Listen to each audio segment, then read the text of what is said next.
Welcome to the board of the Bantu. Board of the Bantu. Boom, boom. Board of the Bantu. I'm all fired up. I'm all fired up today, and I don't know why, but it's always a good thing when I'm fired up because usually I just don't have enough energy. Welcome to the board of the Bantu. South Africa, Eswatini, Lesotho, Namibia, Angola, Zimbabwe, Zambia, Botswana, Mozambique, Tanzania, Burundi, Rwanda, Uganda, Kenya, boom, boom, the Congo, Cameroon, and so many other African countries I have forgotten. We are the biggest landowners, the most diverse, the most beautiful women. Yes, yes, yes, yes, yes. Yes. And this is their board, the board of the Bantu. The richest people there is on that continent called Africa. This is their board. Their spirituality, their religion. Welcome to the board of the Bantu. And I am Isobel. And I represent my ancestors, the Xhosa of the Eastern Cape of South Africa.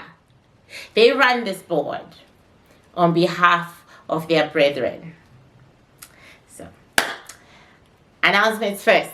I've got 2 workshops going on Saturday and on Friday or Saturday, and on Friday night and on Saturday. I will cancel the Friday night if I don't get enough women because it's for girls only. It's a relationship workshop.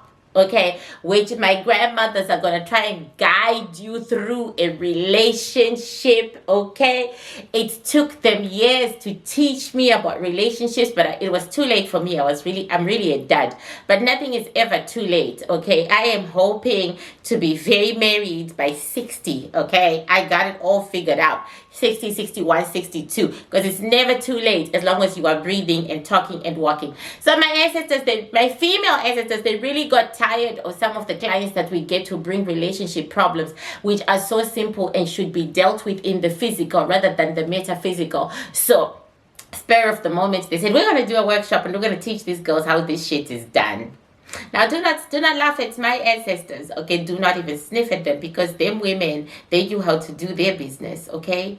They knew how to do it over and over and over again. So on Friday, 7 p.m., girls' night out, 3 hours. Bring your questions. You'll also be learning things directly from my ancestors. $100. Email me for payment portal, and I will send it to you because I can't trust the internet anymore. So, email me. If I do not get enough participants, and to me, 5 is enough participants. If I do not get 5 participants, I will cancel it and reimburse everybody their money. So tell your friends, because I don't know when my grandmothers are going to do this again. I'm in the middle of moving, and I'm going to be in Africa for a long time. I've decided that I'm going to go to my home for a long time. Okay. And I can still do it from there, but I have to check out the situation to see if everything is stable and I can do workshops. And then on Saturday I have the Wheel of Satan workshop, and I cannot stress it enough, especially for African American society, because yours is a demonic metaphysicality and you really need the wheel. And I am just going to be explaining things. I am sending out the wheel this week to those who have signed up. That one has got more than 5 participants, so we're rocking with that one. Just that the one was Friday. If you're not in, so if you're interested in the Friday one, just write girls night and I will send you. If you're interested in the Wheel of Satan, and really I don't understand why any metaphysical practitioner would not be, because this is your metaphysicality. But whatever, I would have fulfilled my mandate from God, because God expects me to do a certain number of workshops a year.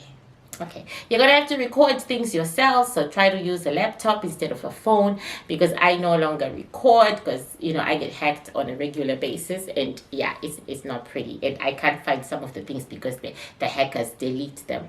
Hopefully when I leave Canada, that will be a problem of the past. Announcements done. Home announcements done. We are now getting into the reading of Selena, Justin, Kylie, and Hailey. Okay, that's another thing I really was not paying attention to, except when I saw Justin Bieber walking off a stage, because people were saying F Hailey, F Hailey, F Hailey, which was really mean, and my ancestors decided to read it, because here is, because they truly believe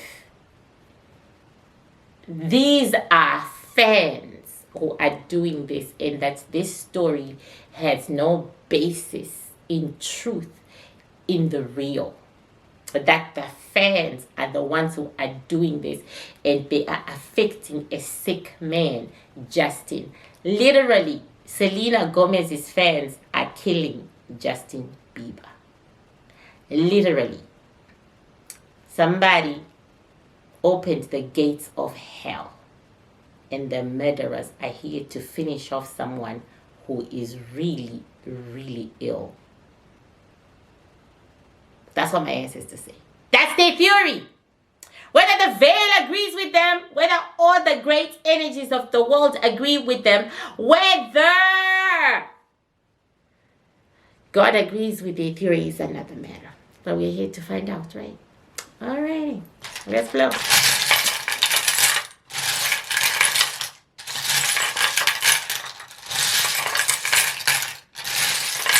We're going to start by looking at Justin and Hailey, okay?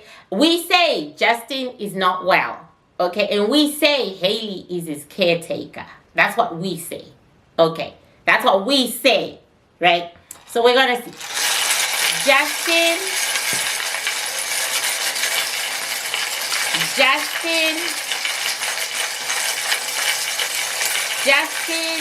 something's up with Justin's kidney. Justin's kidney has failed. At least that's what we are seeing from this angle. Justin's kidney has failed. It looks like he had a kidney transplant before, and it looks like the transplant has not taken, or something, or it has outlived its usefulness or purpose. Justin's kidney has failed. Either way, his kidney is gone. It's like taking dialysis. Seriously, it's like taking dialysis. His kidney has failed. And with it, his voice. He's really struggling with his voice. So it's like God is holding his voice in trust. Seriously, God is holding his voice in trust. His beauty is also being held by God in trust. When we pick up this shell, we're literally hearing God say, "You've done enough. You've done enough, my child." If Justin continues with his music career, and he continues to sing, and he continues to go on stage, and he continues to listen to the world and whatever, if he does not unplug, fully unplug, we don't predict death, and we will not even in this instance, but he should unplug. Okay, so now we are calling. How do we know? I just heard a voice ask, how do you know? Because we are looking at his soul and the parts that have been eaten, and right by where his kidney should be, and his bowels and everything is being eaten. There's no energy. It's all dead energy. So we asked what exactly is giving this dead energy, and it came out the kidneys. Okay. All right. So now we're calling Hailey. Hailey.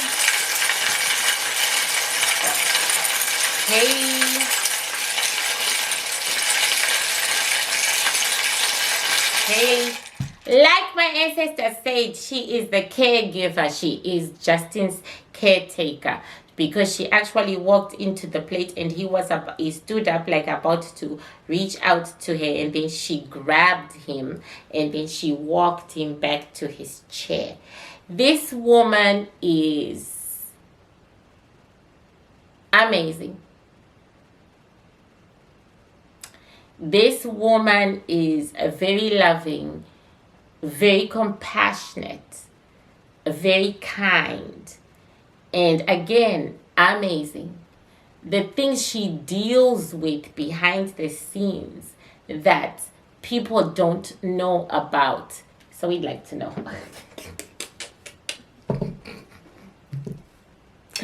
What do you deal with? It's like Justin, when he has energy, he still does groupie stuff. And she's not involved in that. He still does groupies. He hasn't changed much. He has changed some because of his health, but then he also hasn't changed much. He still does groupies. Does that make sense? Like he will be in the other room doing groupie stuff with other males and females, and she will be in the other part of the house, and he is rude. He says to her, well, you know, I'm dying anyway. I can do what I want and I can blah, blah, blah. But he's not really participating in the actual sex. He's not really participating in it. It's just that he just needs to, he calls it going old school. When, you know, people are just doing debauched stuff and he's just sitting and watching, and, you know, he doesn't really follow doctor's orders, and he doesn't, and he's petulant and petty and childish, and she takes a lot of abuse from him. That's basically it. She takes a lot of verbal abuse, not physical, verbal, and yet she tries to keep him on track. She keeps him on track about taking his meds, about his doctor's appointments. In fact, that's why he married her. He didn't marry her for love. He married her to be his caretaker. And his love for her is growing with time, and it's growing. But he's becoming more and more dependent on her. He literally sat back and said to himself, which one of the girls did I go out with, did I like, who would be loving and kind to me? And Hailey was the only one he could remember, and so Hailey he took. She has had to put her life on hold. You saw a shell fall. She's putting her life on hold so that she can hold his hand. So if she was meant to do any great things or any big things, she's just going to spend 11 to 12 years of her life taking care of Justin. Okay. Yeah. So I'm going to ask them to show me their relationship.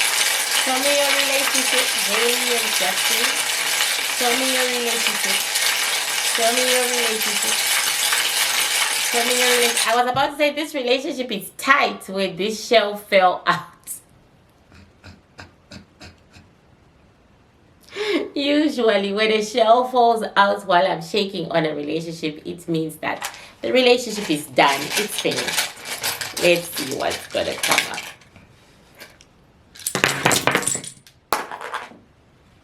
Well, yeah, the relationship is finished. The way it was before, it's gone. It is gone. The things that used to hold them together, that used to bind them together, are gone. That's why I'm seeing the orgies. You know, like the orgies. Justin, up to no good. Okay.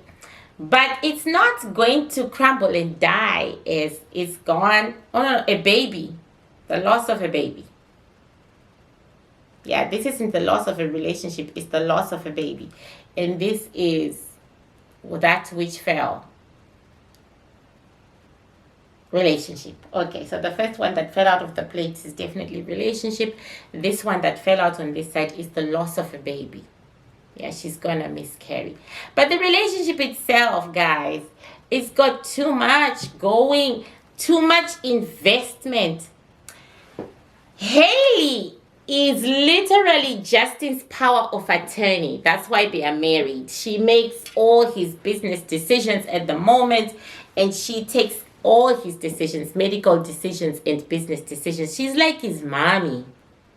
They are too tied in together. They are just way tied in together. Like literally, she holds his life in her hands in more than one way. You know what I'm saying? She's the one who made him sell his catalog because she wants him out of this business. She wants him out of this industry.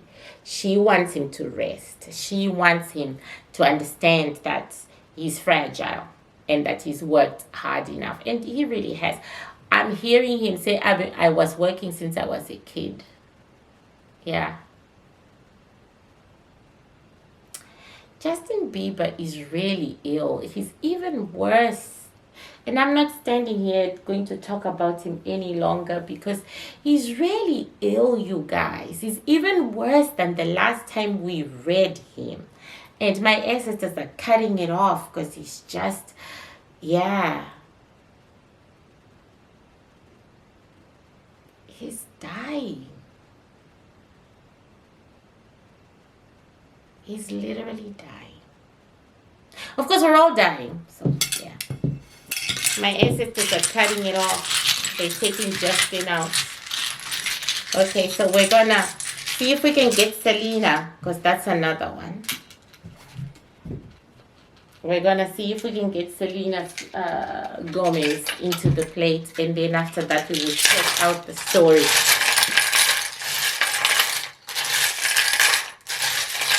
Okay. Selena.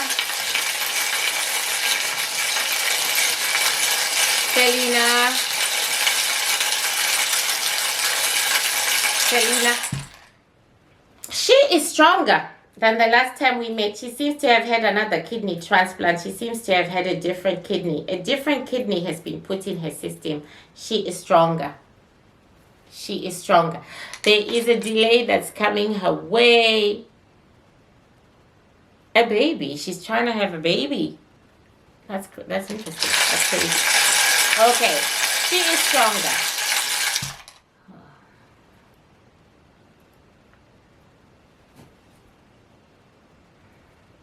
I'm being told to wait a minute. Not so strong.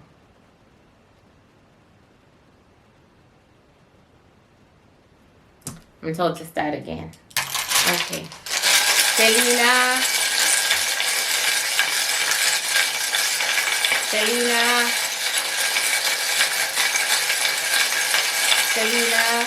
We can't get it. Something was standing for her like a demonic person. It wasn't her. So now we had to do it again. And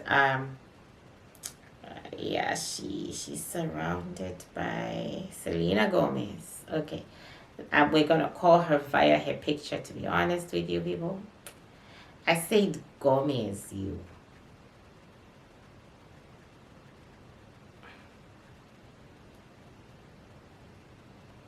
Okay, we're going to try again.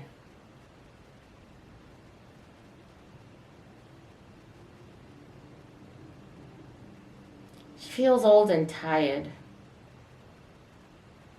Yeah, her kidney. She's all swollen.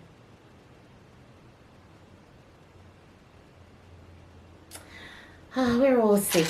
Okay, we're trying again. Selena.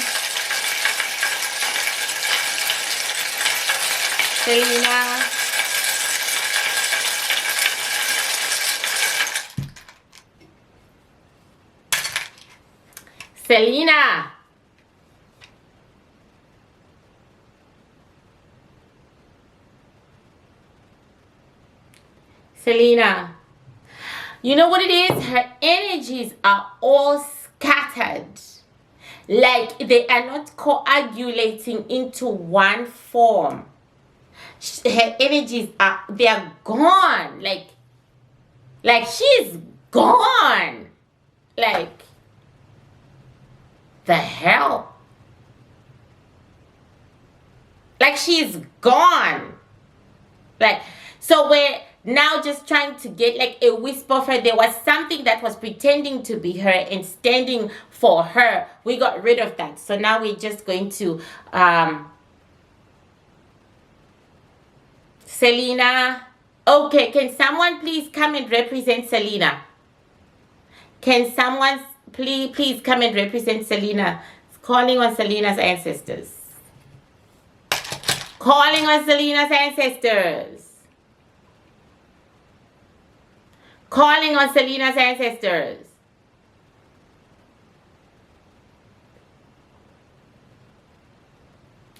Hi.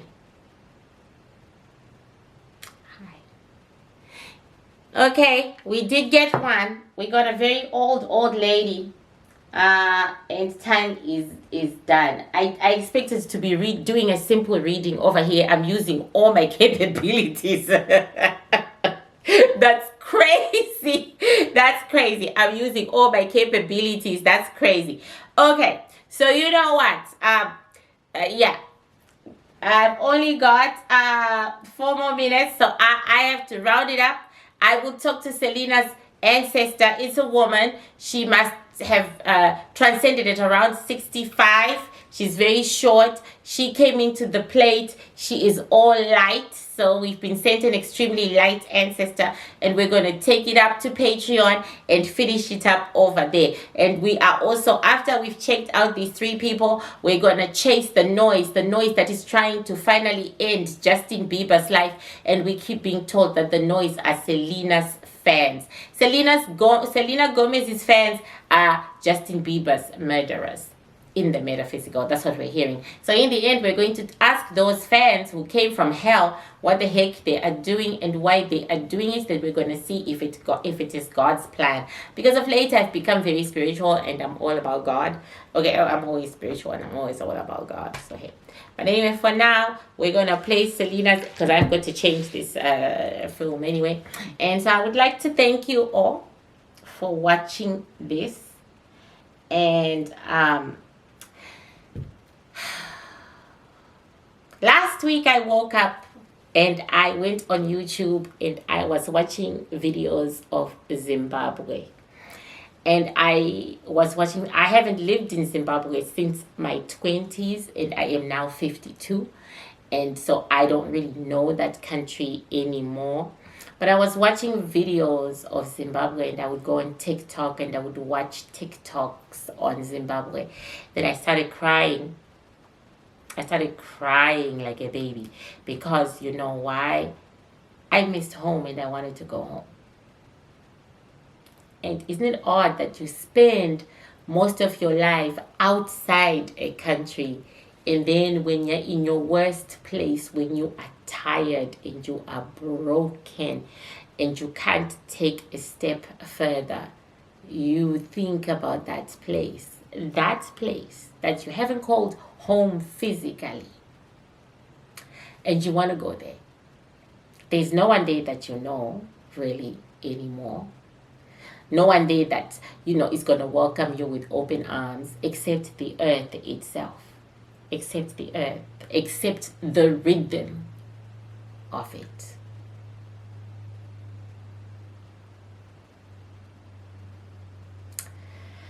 We human beings, we are an interesting dichotomy. We are interesting. We can travel the world. We can see some of the most beautiful things and do some of the most amazing things. But we still want to curl up in the womb of our mother, where we first saw the sun. It's crazy. So here's my thing. If you're feeling down, if you're feeling like, life has really got me, maybe you should do what I'm doing for a while or forever. Pack your shit or pack a bag and go home. Face the demons, face the dragons, face whatever there is to face over there. Just go home. You may or may not be healed, but that's my advice. If a city is not working out for you, a state, a province, whatever, go home. Because that's what I'm doing. I'm going home and I don't know how long I will stay there. It might be temporary. It might be permanent. The embassy of Zimbabwe said to me, you don't want to go home. There's so much poverty. There's so much inflation. What's wrong with you? You are a Canadian citizen. You know, you're a Canadian citizen. Stay. And I said, I don't care what's going on there. I'm going to eat what they are eating and I'm going to live the life that they are living because this is not a life. So, you know, to those of us who miss home and who cry about it, perhaps it's time to go home. Because that's exactly what I am doing this year. I usually sing the song Leaving Las Vegas and I won't be back. But I know I'll be back to Canada sometime. And I know I'm definitely going to be moving to the United States sometime. Maybe just not this year. Or next year. Or the year after that. Go home. The only thing you don't have is time. Time is the only thing you don't get back. Waiting for a good moment to do something that you need to do is a waste of time you're never going to get back. Go home. It will work itself out. Just go home. Can't wait. See you on Patreon for part 2. Okay.